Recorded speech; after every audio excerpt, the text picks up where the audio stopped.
ना सदासि नो सदासि तदानीं नासिद्रजो नो व्योमा परो यत् किमावरीवः कुह कस्य शर्मन्नम्भः किमासीत् गहनं गभीरं सृष्टि से पहले सत नहीं था, असत भी नहीं, अंतरिक्ष भी नहीं, आकाश भी नहीं था। छिपा था क्या, कहाँ, किसने ढका था?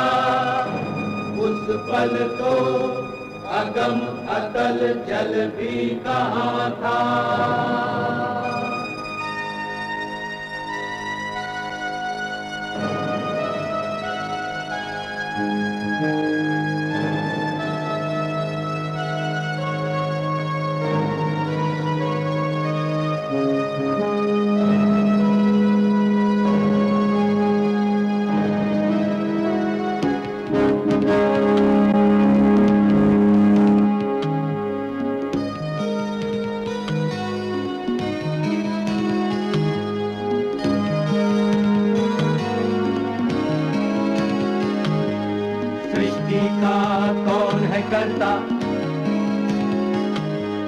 करता है वा अकर्ता, ऊंचे आकाश में रहता, सदा अध्यक्ष बना रहता, वही सचमुच में जानता या नहीं भी जानता है, किसी को नहीं पता, नहीं पता, नहीं है पता, नहीं है पता।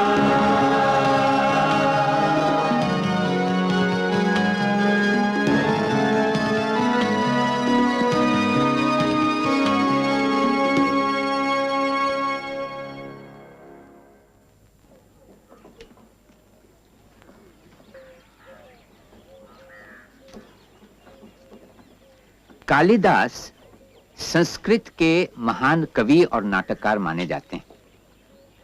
हालांकि हमारे पास उनके जीवन काल के बारे में ठोस जानकारी नहीं है। मुमकिन है कि वो 4वीं सदी ईस्वी में उज्जैनी में रहते थे, चंद्रगुप्त विक्रमादित्य द्वितीय के राज्य में। कहा जाता है कि कालिदास उनके दरबार के 9 रत्नों में से एक थे, जहां उनकी प्रतिभा को उनके जीते जी भरपूर इज्जत मिली। वो उन खुशकिस्मत इंसानों में थे जिन्हें जिंदगी ने अपना प्रिय समझकर सराहा। कालिदास ने कोमलता और सुंदरता को उभारा और दुख दर्द की झलक भर ही दिखाई। उनके साहित्य में जीवन के प्रति एक मोह है और प्रकृति की सुंदरता से गहरा प्यार। मोहन राकेश ने अपने नाटक आषाढ़ का एक दिन में कालिदास के जीवन की कठोर वास्तविकताओं और उनकी कविताओं की कोमलता के आपसी द्वंद्व को उभारा है। आया पावस राजा प्रियतम, पावस राजा आया, अपने दलबल सहित देखो कैसा साज सजाया, मधमाते बादल हाथी ने मादल गीत गुंजाया, तुझा पताका बिजली की लो फहरा ताले आया, उन्मन प्रेमी जन के मन पर मनमत का रंग छाया, स्वागत पावस राजा स्वागत, सबने मिलकर गाया।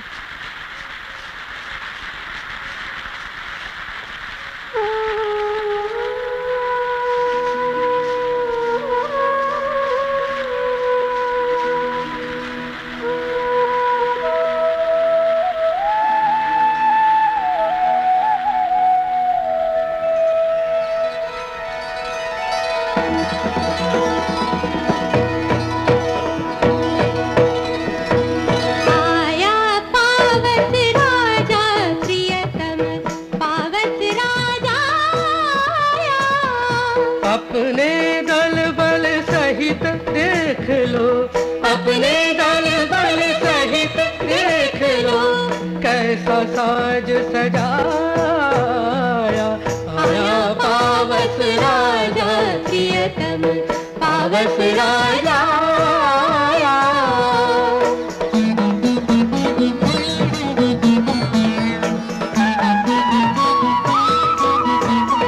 मधमाते बादल हाथी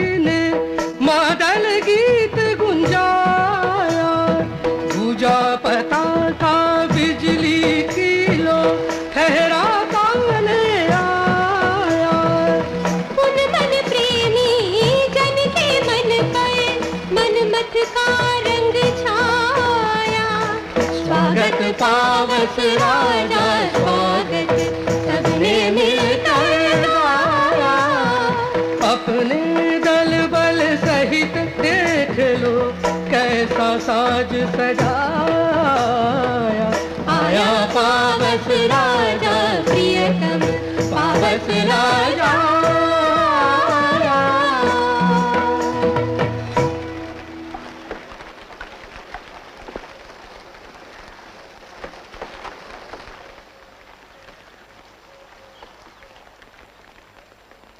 माँ आज बहुत रुष्ट है।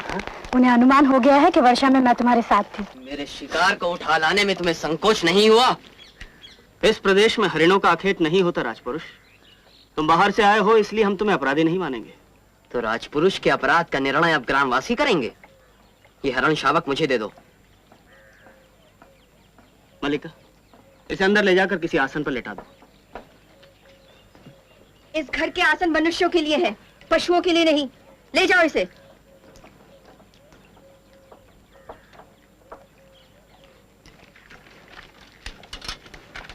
ठहरो राजपुरुष।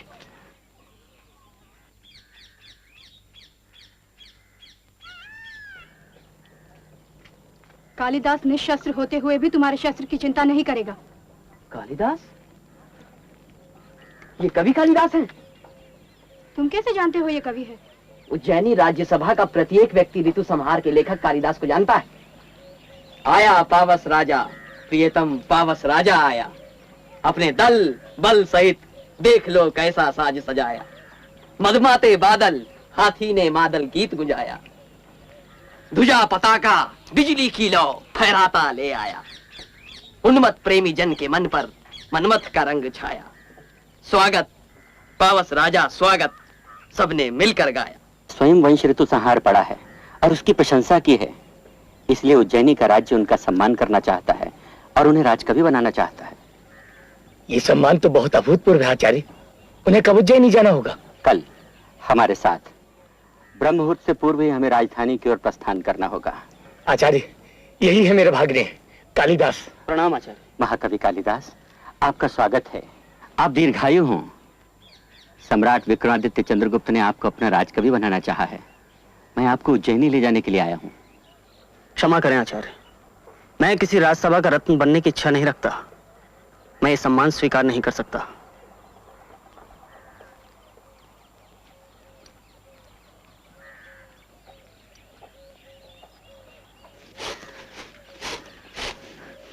अंबिका, अंबिका, मैं आज इस सारे गांव में घोषणा करने जा रहा हूं कि मेरा इस कालिदास नामधारी जीव के साथ कोई संबंध नहीं है। क्यों? अब क्या किया उसने? उज्जैनी से एक आचार्य और कुछ राजपुरुष आए हैं। राज की ओर से सम्मानित किया जा रहा है उन्हें। पर तुम्हें पता है मेरे भाग्ने क्या कहते हैं? मुझे ये सम्मान नहीं चाहिए। मैं तुम्हें विश्वास दिलाती हूँ मातुल, वो उज्जैनी अवश्य जाएगा। सम्मान प्राप्त होने पर सम्मान के प्रति प्रकट की गई उदासीनता व्यक्ति के महत्व को और बढ़ा देती है। ये लोक नीति है। अगर ये लोक नीति है अंबिका, तो मैं कहूंगा कि लोक नीति और मूर्ख नीति में कोई अंतर नहीं होता। संभवतः वो सचमुच इस पर्वत भूमि को छोड़कर नहीं जाना चाहता। नहीं जाना चाहता। अब तुम ही जाकर समझाओ उसे, संभव है मान जाए। परंतु वो इस समय है कहाँ? वहीं नदी के किनारे हट कर रहे हैं कि जब तक उज्जैनी से आए हुए अतिथि लौट नहीं जाते वो लौट कर नहीं आएंगे।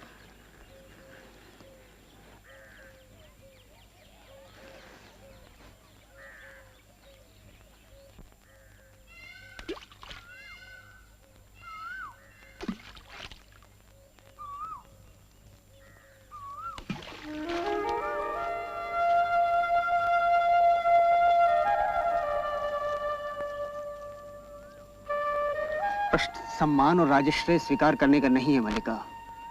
उससे कहीं एक बड़ा प्रश्न मेरे सामने है। और वो प्रश्न मैं हूँ ना? इस अवसर को ठुकराकर तुम यहाँ रह भी गए तो क्या मुझे सुख मिलेगा?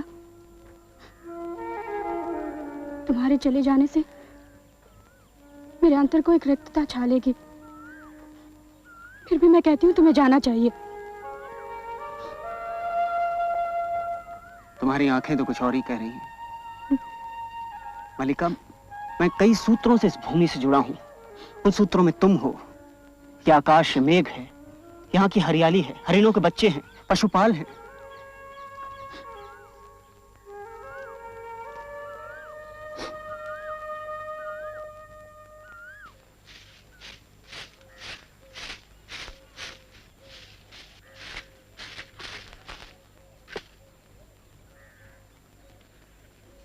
तुम यहाँ क्यों आए हो विलोम? तुम्हें मालूम है तुम्हारा यहाँ आना मल्लिका को सही है नहीं? वो नहीं चाहती कि मैं इस घर में आऊं, क्योंकि कालिदास नहीं चाहता। कालिदास उज्जैनी चला जाएगा और मल्लिका, जिसका नाम उसके कारण सारे प्रांतर में अपवाद का विषय बना है, पीछे यहाँ पड़ी रहेगी। क्यों अंबिका? तुम ये कहकर मेरा दुख कम नहीं कर रहे हो विलोम। पर ये सब बातें मैं तुमसे नहीं, कालिदास से करने आया हूँ। अधिक प्रतीक्षा नहीं करनी पड़ेगी विलोम। सुना है राजधानी से निमंत्रण आया है। सुना मैंने भी है। तुम्हें दुख हुआ? दुख? हाँ, बहुत। एक मित्र से बिछड़ने का किसे दुख नहीं होगा। राजधानी के वैभव में जाकर कहीं ग्राम प्रांतर को भूल तो नहीं जाओगे? वहां के जीवन में कई तरह के आकर्षण हैं, रंगशालाएं, मदिरालय, तरह तरह की विलास भूमियां। अरे विलोम, ठीक है, मैं सीधे अपनी बात पर आता हूं। आज तक ग्राम प्रांतर में तुम्हारे और मल्लिका के संबंध में बहुत कुछ कहा जाता रहा है। उसे दृष्टि में रखते हुए क्या यह उचित नहीं कि आप बताएं, उज्जैनी अकेले जा रहे हैं या मल्लिका भी? विलोम, तुम दूसरों के घरों में ही नहीं, उनके जीवन में भी अनाधिकार प्रवेश कर जाते हो। अनधिकार प्रवेश? मैं? तो ठीक है, मेरे प्रश्न का उत्तर मत दो।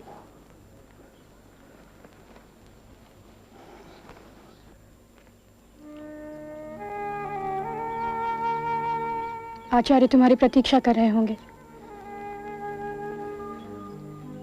इसका अर्थ है तुमसे विदा लूं? विदा नहीं दूंगी, इसलिए प्रार्थना करूंगी कि तुम्हारा पथ प्रशस्त हो।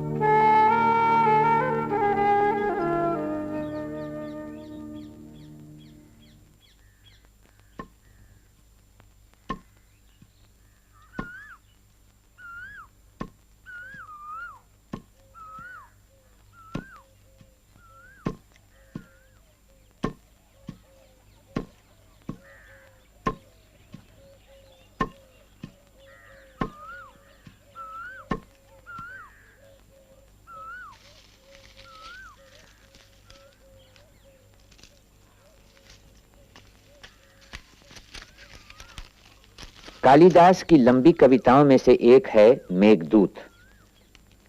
अपनी प्रेमिका से जुदा प्रेमी बारिश के दिनों में एक बादल से कहता है कि वो उसका पैगाम ले जाए।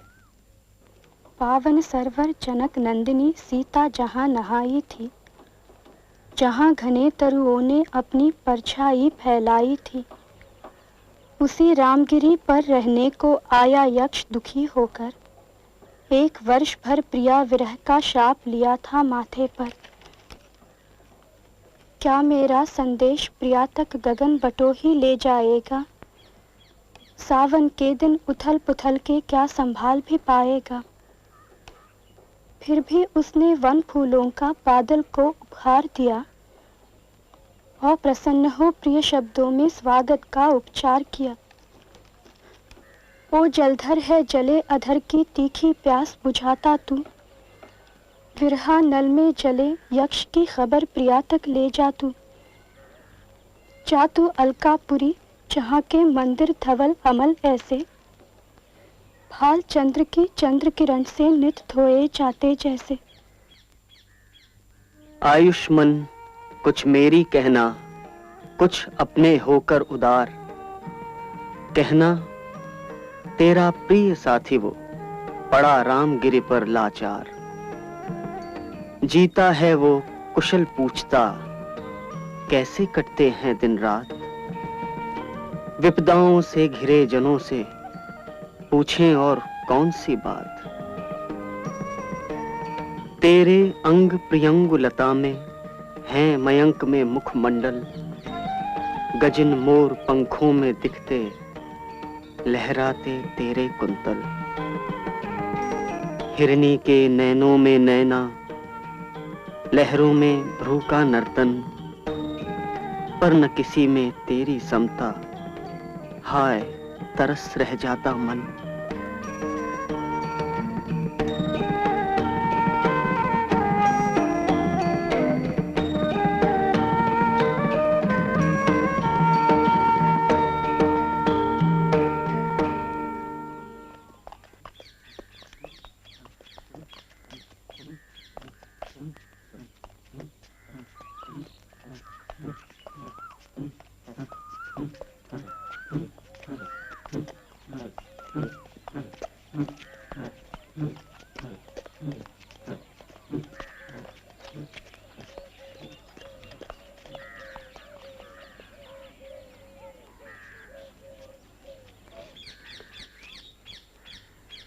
मुझे विश्वास है कि इस समय मैं देवी मल्लिका के सामने खड़ा हूँ।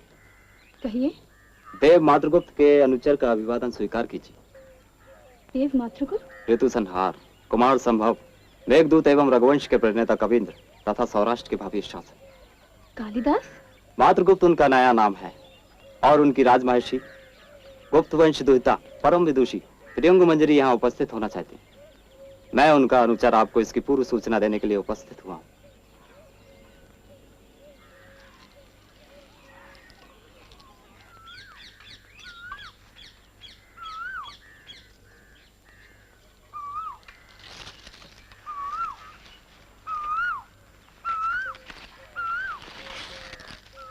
सचमुच बहुत सुंदर हो।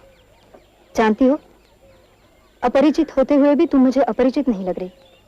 आप बैठ जाइए ना।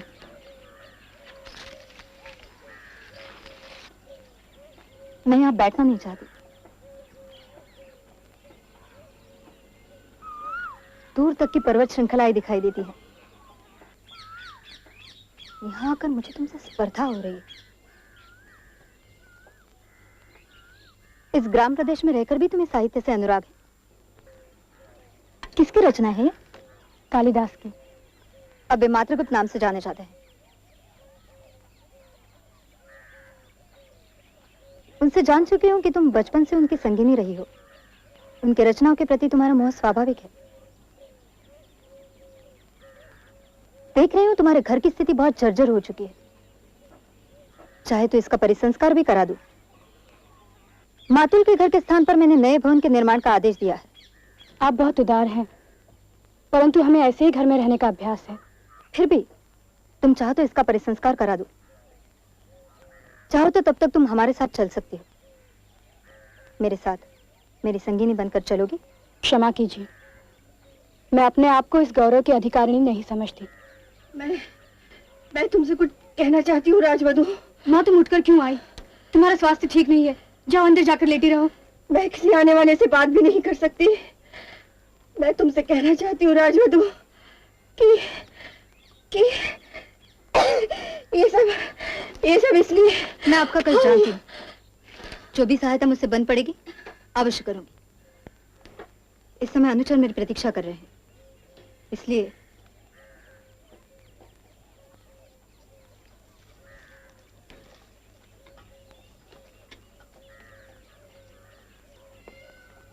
घर की भित्तियों का परिसंस्कार हो जाएगा। तुम उनके यहाँ परिचारिका बनकर रह पाओगी। इससे बढ़िया सौभाग्य तुम्हारे लिए और क्या होगा।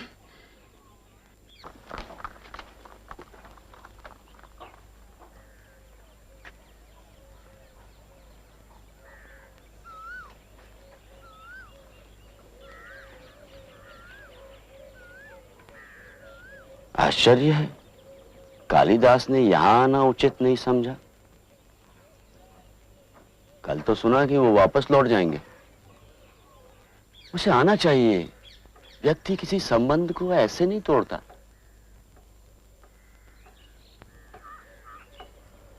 पर्वत शिखर से एक अश्वारोही को आते देखा। सोचा कुछ क्षणों के लिए तो रुकेगा ही, पर वो चला गया।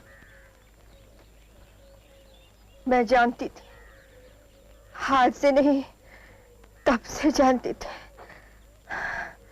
वो आता तो मुझे आश्चर्य होता, अब मुझे कोई आश्चर्य नहीं।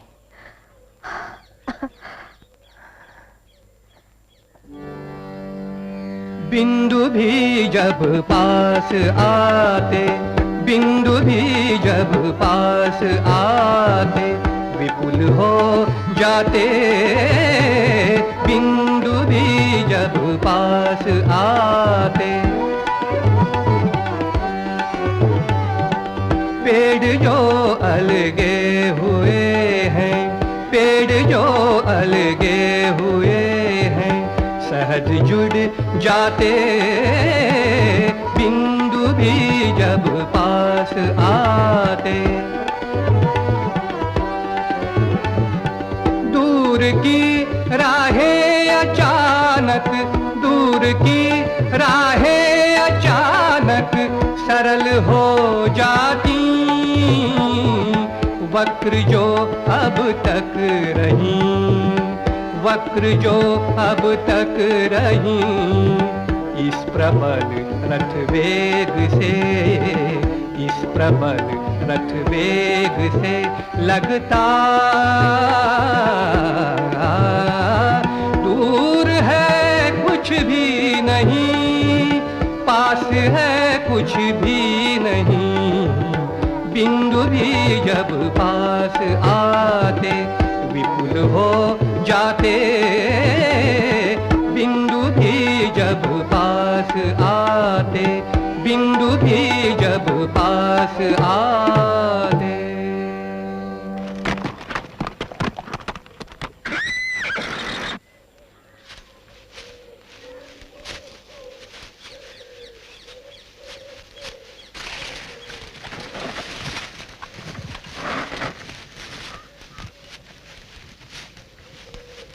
देखिए, हिरण अब इतना पास है कि इसको यहां से मारा जा सकता है।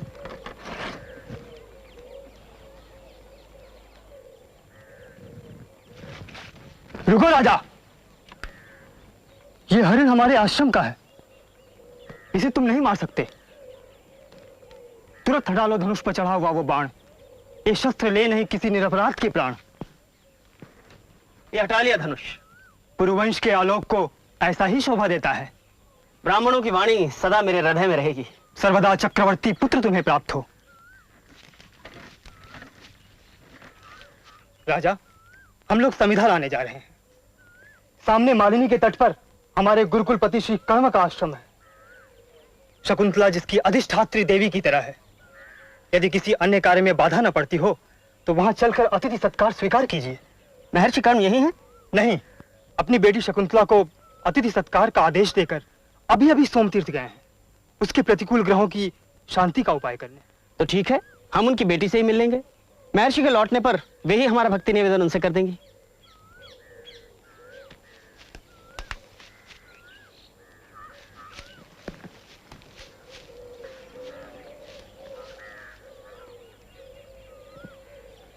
सारथी, आश्रम में साधारण वेश में जाना ही उचित होगा। यह शस्त्र और आभूषण तुम रख लो।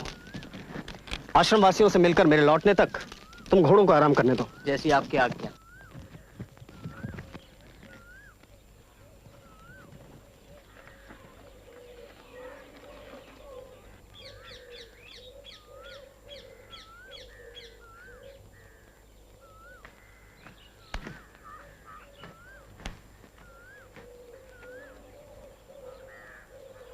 अरे, शांत आश्रम, भुजा दाई फड़कती, फल मिलेगा यहां क्या? या फिर होने के लिए हर द्वार खुलता राह बन जाती।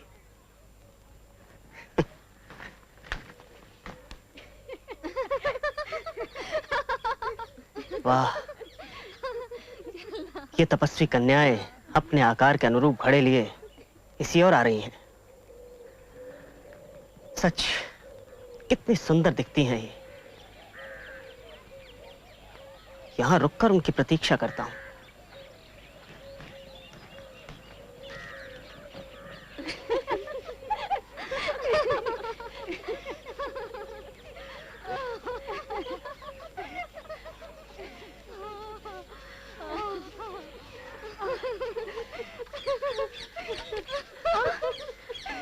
अनुसया, ये प्रियंवदा ने मेरा वल्कल वस्त्र बहुत कस दिया है, इसे ढीला कर दो ना, मुझे कष्ट हो रहा है।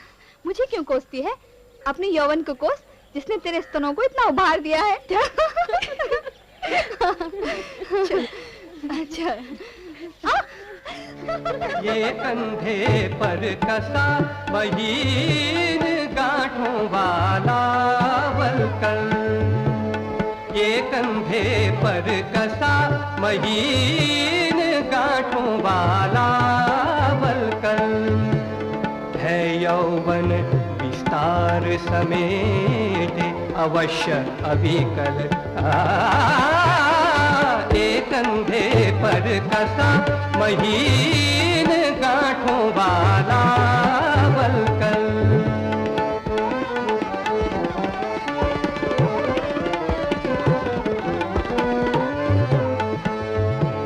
पर अभिनव तन दिखा न पाता है अपनी सुषमा, पर अभिनव तन दिखा न पाता,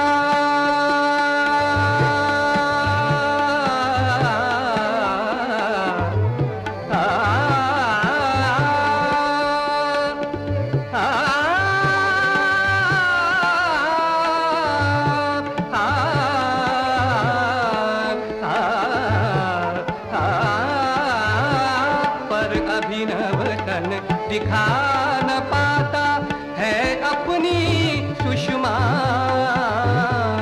जैसे पीले पत्तों के झुरमुट में निकसा फूल नया, जैसे पीले पत्तों के झुरमुट में निकसा फूल नया, दिखा न पाता अपनी शोभा अपनी गरिमा महिमा, एक कंधे पर कसा महीन गांठों वाला वल्कल, ये कंधे पर कसा महीन गांठों वाला वल्कल, ये कंधे पर कसा महीन गांठों वाला वल्कल।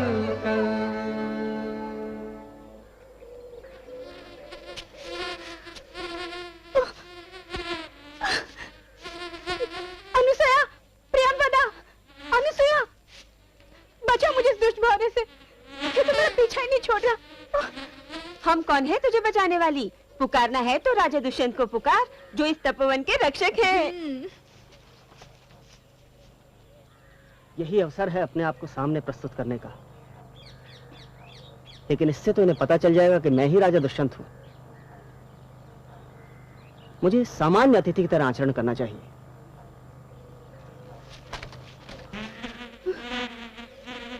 ये दुष्ट तो हटने में ही नहीं आ रहा, मैं ही दूसरी ओर चली जाती हूँ। ये तो यहाँ भी मेरे पीछे पीछे आ रहा है। कौन है? कौन है वो नीच? दे रहा है पीड़ा तपस्वी कन्याओं को, जबकि शासन है धरा पर दुष्टनाशी पौरवंशी का। कौन है वो? खोलता है दूध में जो कीच, पीड़ित कर रहा है।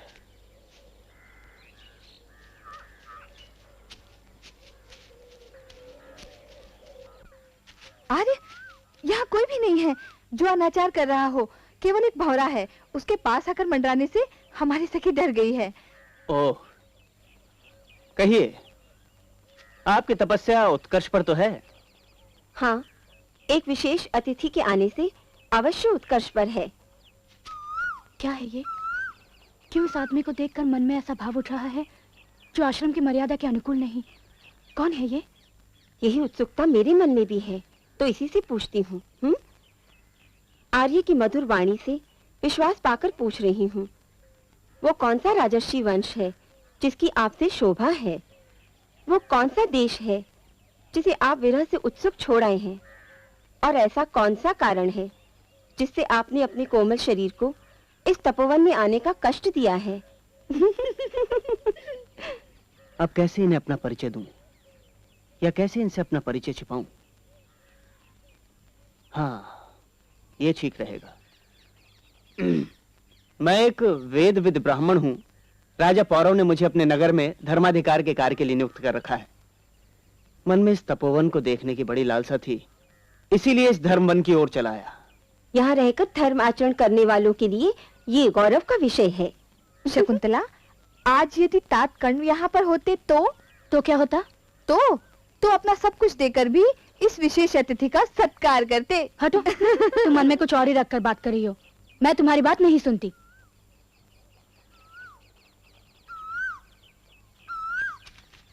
सुनिए, हम भी आपकी सखी के बारे में कुछ पूछना चाहते हैं। ये तो आपका अनुग्रह है, इसमें याचना कैसी? महर्षि कर्ण तो जन्म से ब्रह्मचारी है ना, फिर ये उनकी पुत्री कैसे हैं? आर्य जानना चाहते हैं तो मैं बताती हूँ। एक बहुत प्रभावशाली राजर्षि हैं, उनका गोत्र नाम है कौशिक। हाँ हाँ, महर्षि कौशिक। जी, वही वास्तव में इसके पिता हैं।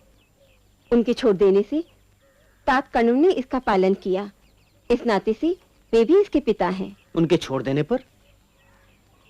यह सुनकर तो और भी उत्सुकता मन में जागती है। हमें पूरी बात बताएं। मैं आपको सब बात बताती हूँ। बहुत पुरानी बात है। उन दिनों वे राजर्षि उग्र तपस्या में लीन थे। उनकी तपस्या भंग करने के लिए देवताओं ने मेनका नाम की अप्सरा को उनके पास भेजा। हमें देखते ही लगा था कि ये केवल अप्सरा की ही संतान हो सकती हैं। ये सुंदर गाथा सुनकर तो और भी कुछ पूछने को मन करता है। आर्य, आप संकोच न करें। तपस्वियों से कुछ भी जानने पूछने से आचार का उल्लंघन नहीं होता। हमें पूछना यह है कि जब तक हो कन्यादान नहीं, क्या तापस धर्म धरेंगी ये आजीवन अपने जैसे नैना वाली हिरणी के संग इस आश्रम में विचरेंगी? इस समय तो धर्माचरण का अंकुश इसके सिर पर है, किंतु तात का निश्चय है कि अनुकूल वर मिलने पर वो इसका कन्यादान कर देंगे।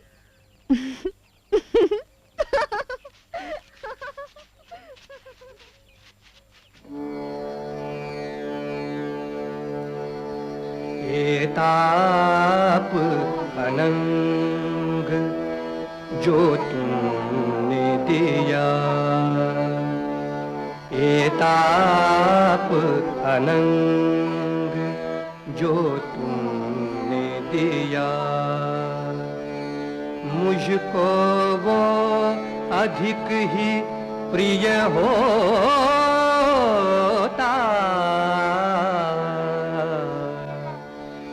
ताप अनंग जो तुमने दिया, जो पहले उस पर तीर चला, जो पहले उस पर तीर चला, फिर मुझ पर वार किया होता।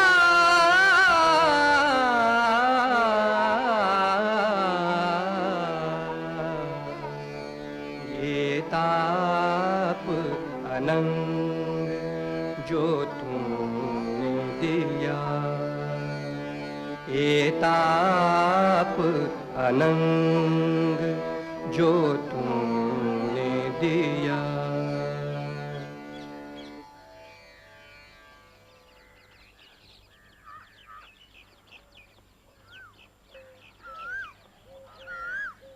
शकुंतला, पत्तों की हवा से कुछ सुख मिल रहा है?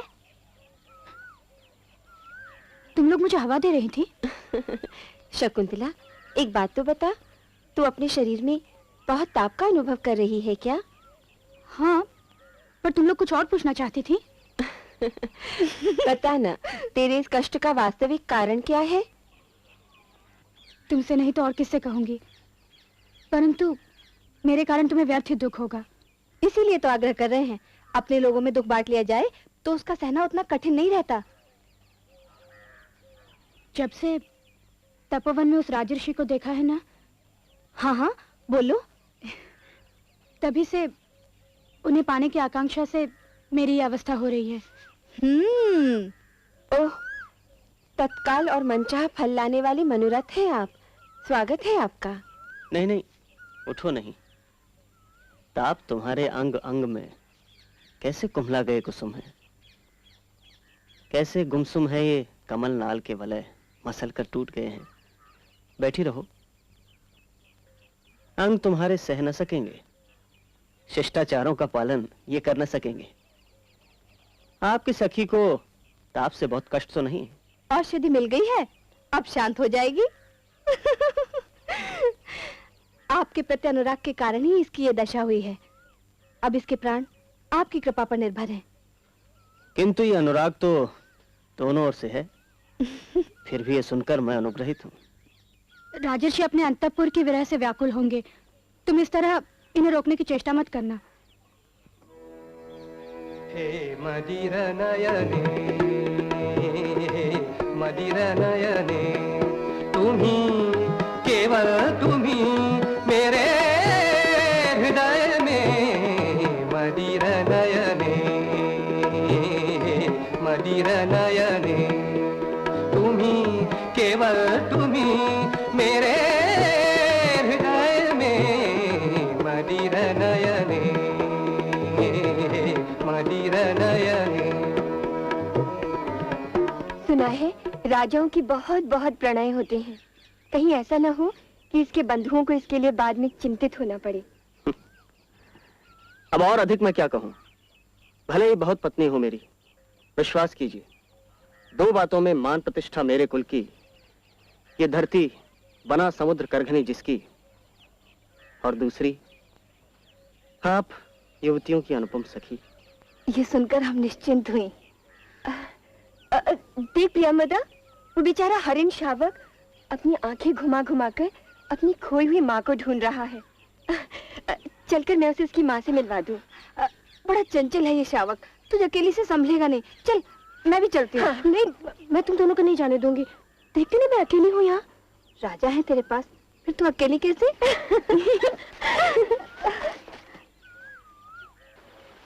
ये तो सचमुच चली गई।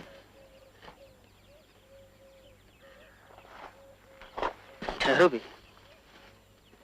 दिन अभी ढला नहीं और तुम्हारे शरीर की ऐसी अवस्था। कैसे जाओगी बोलो, बोलो कैसे जाओगी बोलो, बोलो कैसे जाओगी बोलो, बोलो कैसे जाओगी बोलो। कैसे जा पाओगी, कैसे जा पाओगी, कैसे जाओगी बोलो, बोलो कैसे जाओगी बोलो।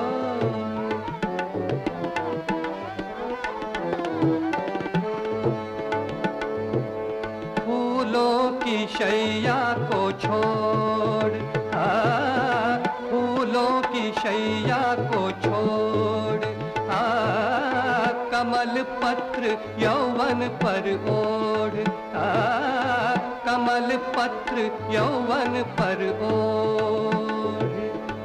क्या कोमल अंगों में पीड़ा लेकर चल पाओगी, क्या कोमल अंगों में पीड़ा लेकर चल पाओगी। कड़ी धूप में तपते तन से कैसे जा पाओगी, कड़ी धूप में तपते तन से कैसे जा पाओगी। कैसे जाओगी बोलो, बोलो कैसे जाओगी बोलो, कैसे जा पाओगी। देखा पौरा, इस तरह मर्यादा का उल्लंघन नहीं करना। आसपास ऋषि लोग आ जा रहे होंगे।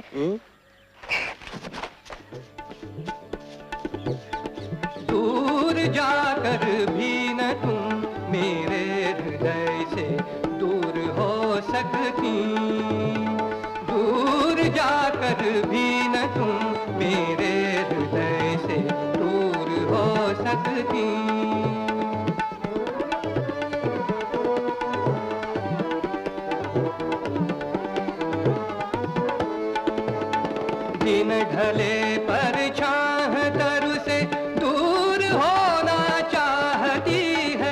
दिन ढले पर छाह तरु से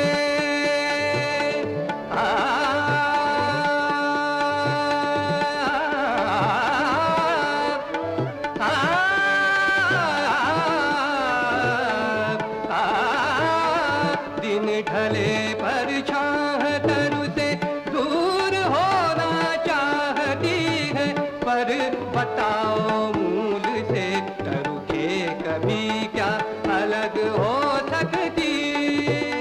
दूर जाकर भी न तुम मेरे हृदय से दूर हो सकती, ना दूर हो सकती, ना दूर हो सकती।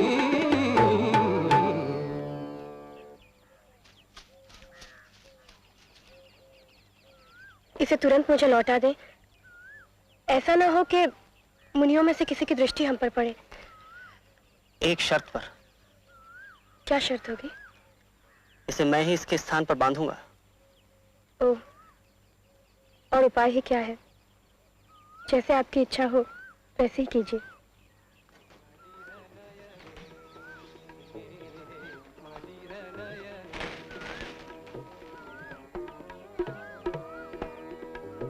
इसकी गांठ ठीक नहीं है, कहो तो इसे दूसरी तरह से बांध दो।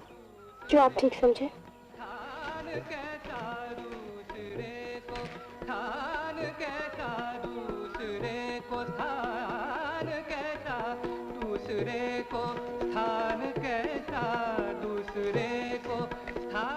मुझे ठीक तरह से दिखाई नहीं दे रहा।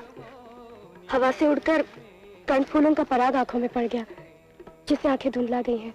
कहो तो इसे फूंक मारकर निकाल दूं। बड़ी कृपा होगी, परंतु मुझे आपका विश्वास नहीं।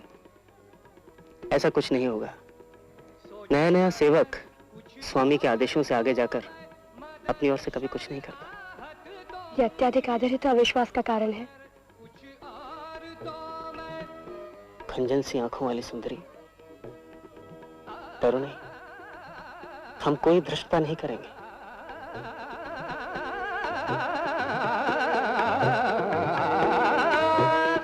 लगता है आर्यपुत्र को ठीक तरह से पता नहीं चल रहा। आंखें कर्णफूलों के अधिक पास हो जाने से पराग के कारण ठीक से देख नहीं पा रही। रहने दे, मुझे अब ठीक तरह से दिखा दे रहा है।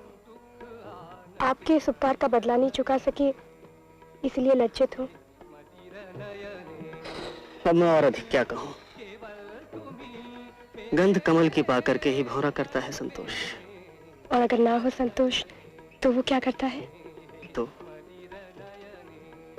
तो वो ये करता है। कालिदास 5वीं सदी में वो बात समझ गए जिसे यूरोप 19वीं सदी में भी नहीं समझ पाया है, और जो वो अब तक भी पूरी तरह नहीं समझ पाया है। दुनिया सिर्फ इंसान के लिए नहीं बनी, और इंसान सही मायनों में अपनी पूरी बुलंदी तभी हासिल करता है जब उसे उस हकीकत की कदर होने लगती है जो इंसान की हस्ती से परे है। इस हकीकत को पूरी तरह महसूस कर लेना कालिदास की उस ज़हनी शक्ति का उपहार पा लेना है जो महान कविता के लिए उतनी ही जरूरी है जितनी फन में महारत।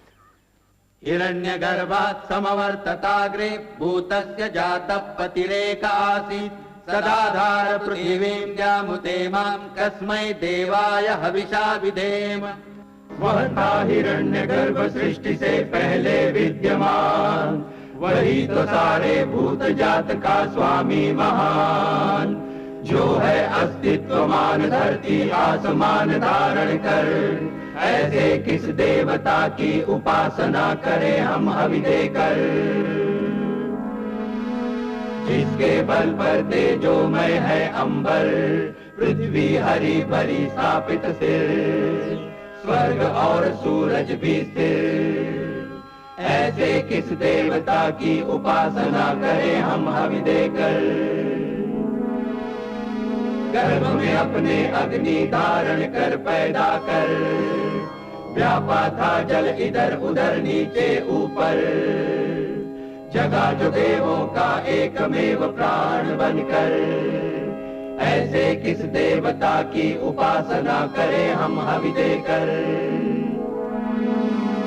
ओ सृष्टि निर्माता स्वर्ग रचयिता पूर्वज रक्षा कर, सत्य धर्म पालक अतुल जल नियामक रक्षा कर।